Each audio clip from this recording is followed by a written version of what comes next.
He's a public relations specialist with a passion for saving the planet. James Hoggan owns a successful PR company here in Vancouver, and he's written a new book called Climate Cover-Up that demystifies how spin doctors and PR firms and resource companies are pouring billions of dollars to convince the public that global warming and climate change is a myth. And James Hoggan joins us now. Thank you so much for coming in. Thank you. We should mention from the outset that you have always been an environmentalist. You are a volunteer for the David Suzuki Foundation? I'm the chair You're the chair. board. Okay.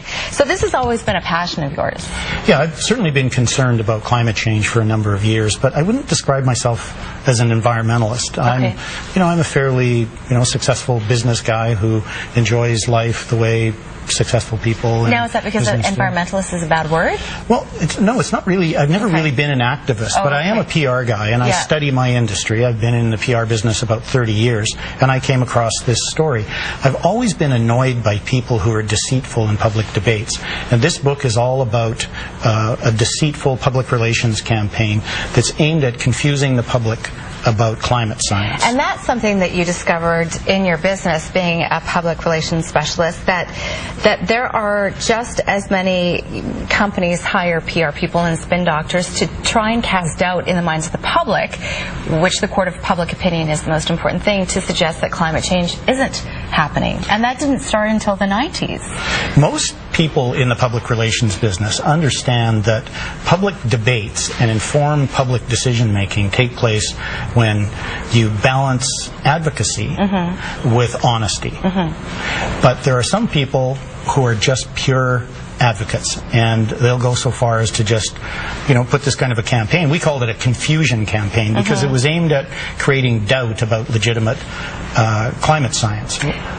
Go ahead. Well, I was just going to say that what we found over 4 years of research kind of astounded us, because we kept looking for what was motivating these people.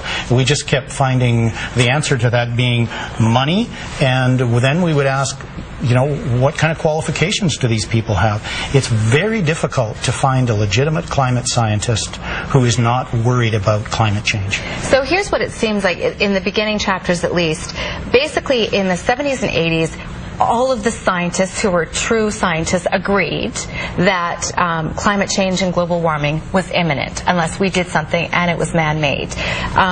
All of the governments, Canada, the U.S., all the governments agreed with that, and then this big campaign started with people, like you were saying, casting doubt that there were climate change deniers, and the media, journalists, caused a huge part of that confusion among the public as well. Yes, Gore started doing his slideshow in the 80s. So when we started looking into the PR in this, it was about 5 years ago. Virtually every major scientific academy in the world, the Royal Society of Canada, the Intergovernmental Panel on Climate Change, the National Academy of Sciences, NASA, the list just goes on and on, all agreed that the climate was changing, that humans had something to do with it, and that it was serious. But if you looked in the mainstream media, there was this raging debate. So we said, where is this coming from, right? So that's what this book is about. It looks at a campaign that started in the United States, financed by coal utilities and oil companies. Probably in excess of $200 million has been put into it over the past 2 decades. It's a big money industry. And now the second part, which I found so interesting in this book, is now it's not climate deniers, it's climate delayers, which is also a huge problem if we don't act on this. We're out of time, James. Thank you for coming in. We can't get along in.